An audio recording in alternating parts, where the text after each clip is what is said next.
Hey everybody, welcome to Drive Thru Review 555. Today we're going to take a look at Jorvik. This is a new game from Stronghold Games, designed by Stefan Feld, but the game is actually based on a game that came out about 5 or 6 years ago, I think, called Spikerstadt, and also the included expansion, which actually never came to the United States.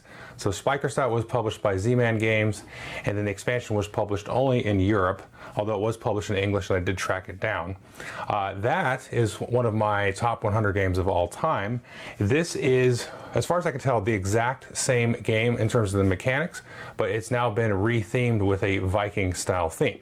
So a little bit of a spoiler with the review because you already know that I really like it. But I'm going to go ahead and walk through the whole game and explain how to play. And I'm going to play it as if you were playing with the expansion, or in this case, kind of the advanced game, because for my money, that is the best way to play it.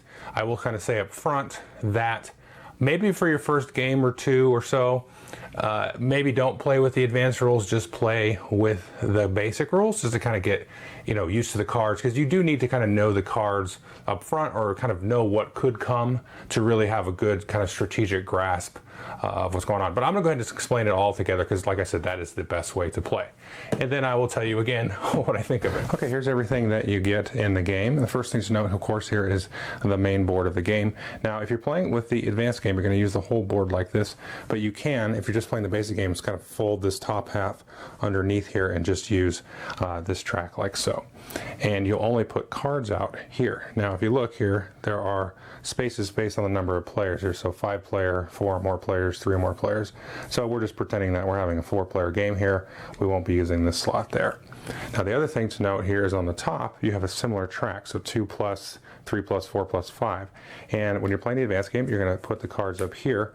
And these cards will also be on offer for the players to try to acquire through this kind of auction means. Now, after you deal out all the cards for, in this case, the first round, then players are going to take turns putting these little workers out in their player color. Now, players also have these tracks here to keep track of the points. You will start on the 10-point marker because you can lose a little bit of points in this game.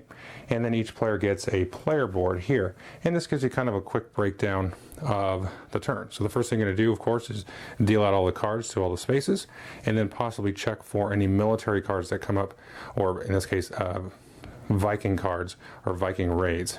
I don't know why I said military cards. Anyway, then the second phase is placing the workers out here and then collecting and distributing any goods or anything like that. And then also figuring out what to do with your goods at the end of the round, because you can't keep any goods through the round. Now, you can keep one good here. You have this spot here, sort of like your little garage. Now, you can get other cards that allow you to store goods, but theoretically you can only ever store one. Now, at this point, if you haven't been able to like add goods to a contract or anything like that, and you've gone over your limit, you can trade 3 goods in for any 1 good, or 2 goods in, any 2 goods for another $1 there. And you have this spot over here on the side of the board. Any goods that are discarded or traded or whatever, spent, are going to go here, and this is where you're going to make your trades and exchanges with.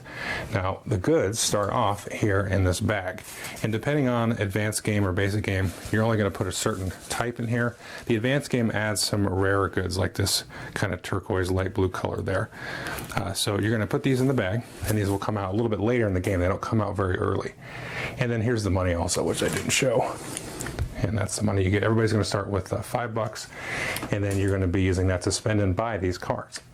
So the main part of the game is just putting your worker out. So let's say yellow was first. He's going to go out, and he's either going to put a worker down here in this bottom section to try to acquire one of these cards, or you might go up here and try to snake one of those cards.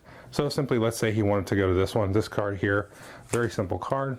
It gives you 2 points. Very simple, it's just a straight point card. The other thing to note here is that the expansions have this little symbol, so it's easy to pull out these advanced cards if you need to. So you put that there, and then yellow goes, and then blue goes. Maybe blue's like, hey, I want this little warehouse. The red's going to go. They're like, you know what, I also want that warehouse. And what's going on here, as you stack these up, you make it more expensive for the first few players that went in there. So maybe green goes, then back to the yellow. Yellow's like, I'm going to go here, and then back to red or blue. And they don't want any of these cards maybe down here. They want to try to snake one of these cards. You can take any of these, and let's say they wanted here this Viking Warrior here, and he's got a strength of 2. You can see that. They'll take that, and they'll put that down here at the leftmost hut. So blue will take that one and put it over there. And let's see who was next. Red. Red's like, okay, well, I'll take this Viking maybe, and they're going to put that there. And back to green. So we're just going to go through and spend all of these workers. And I'm just going to start putting them out a little bit randomly.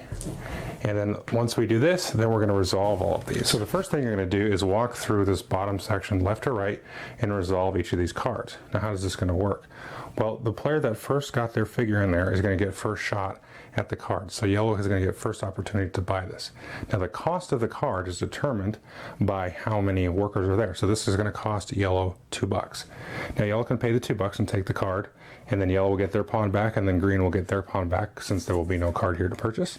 So let's say that happened. And then next here, blue is going to be first shot at that. But for example, blue maybe has an eye on some cards coming up later. So blue's going to pass. You can just say, you know what, I decided I don't want that. They'll take their worker back. And now green has the shot, and so they would get this for $1. So not only are you driving the cost up for anybody that maybe went there before you, but you're also hopefully same time maybe getting it a little bit cheaper. So maybe green buys that for $1, or they don't have to buy it for $1. They could also pass, and then nobody would get it, and it would just get discarded.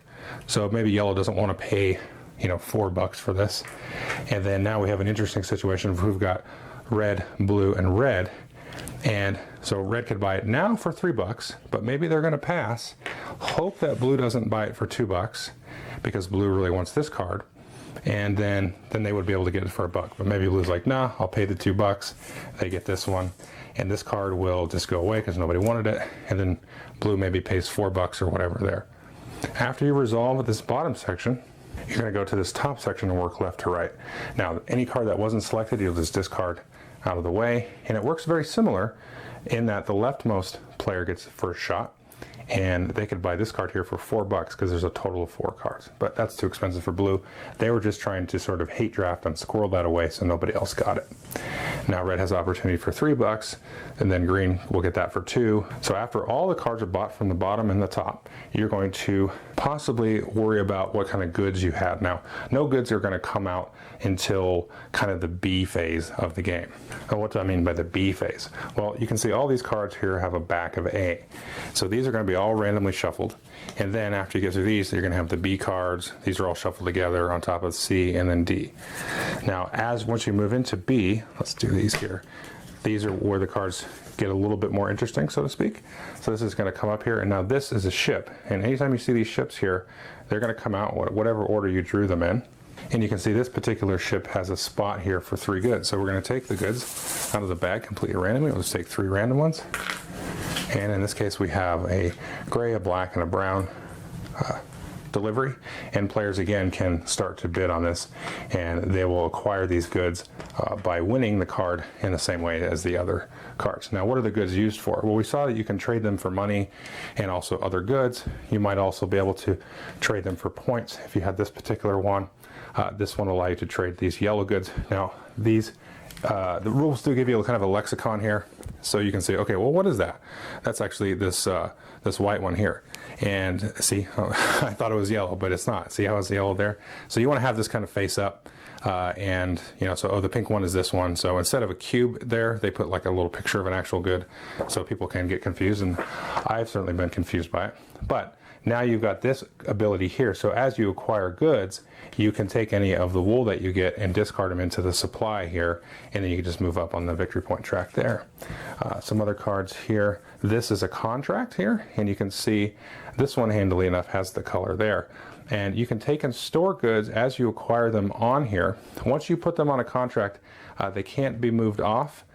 There are some special abilities that allow you to sort of maybe steal goods off of uncompleted contracts and move them around and stuff. But if you have completed this, so you have one of each of these 2 goods here, you'll get 8 points at the end of the game. So you can take these kind of early on and then hopefully target the goods and try to get those specific ones. That's really a big chunk of the points. Here, now we have some other cards. This one is sort of a set collecting type of thing. So if you have one of these kind of tavern cards, you'll get 2 points. But if you get up to 4 of these, you get 14 points for that set.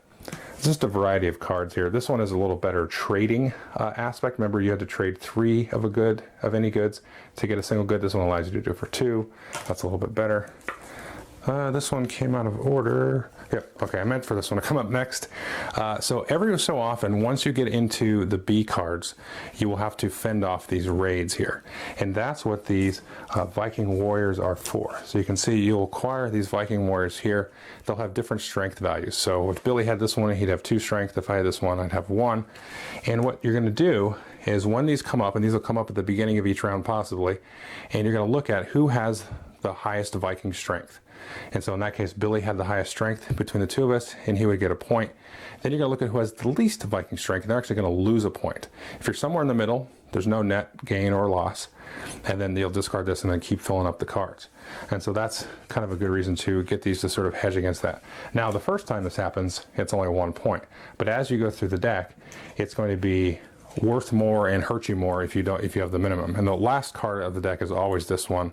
It's a max 4 point and a minimum of -4. So you've got to watch out for those as well. Now that is pretty much the game. You're either trying to collect goods to sort of trade in and get points, complete contracts, trying to prepare yourselves for Viking raids. There's other cards, especially with the expansion, that add in kind of the different special abilities. Oh, I was going to show you this one here. So this is an interesting one, is if you have the least amount of Vikings, instead of losing the points, you have the ability now to pay 2 coins, and then you can ignore that. So that might come in handy there. One of the interesting things about this, I'll just kind of mention this as we're looking at the board, is some of these cards are going to be like, oh, that's really powerful. But as players kind of stack up and then try to acquire the different cards, it's going to become more expensive. So like this card here comes up in C. And now at the end of each round, you're going to get an income, depending on if you're playing with the expansion or not, you're going to get like $2. But if you have this card, you're going to get $3 every round. And money is very, very tight in this game, so this can be a huge card. However, it's not as ideal as if you have to go here and pay like $8 for it if everybody stacks up there. And there are other cards that will like give you a bunch of money right away, or allow you to maybe swap 2 workers, or like I said, maybe steal a good off an incompleted contract.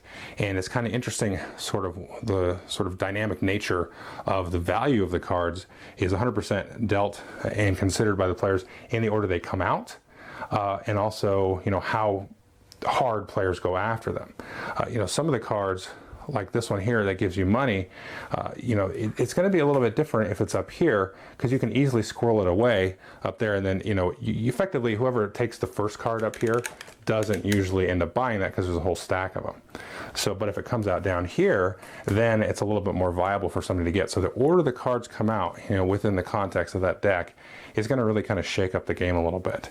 So you definitely want to give it a few plays to kind of get your head around that. But that's basically the gist of the game, just kind of doing this real simple kind of bidding, and then looking at these different effects. Now these are all iconographies. The original was all text on the cards, but they do give you a good glossary back here. And, you know, you might sort of do a double take. I mean, I played the original a lot, and I was like, what, that card looks like it does this, and then you had to go look at the manual. But once it's all in there, you know, in your brain, then the iconography is pretty straightforward.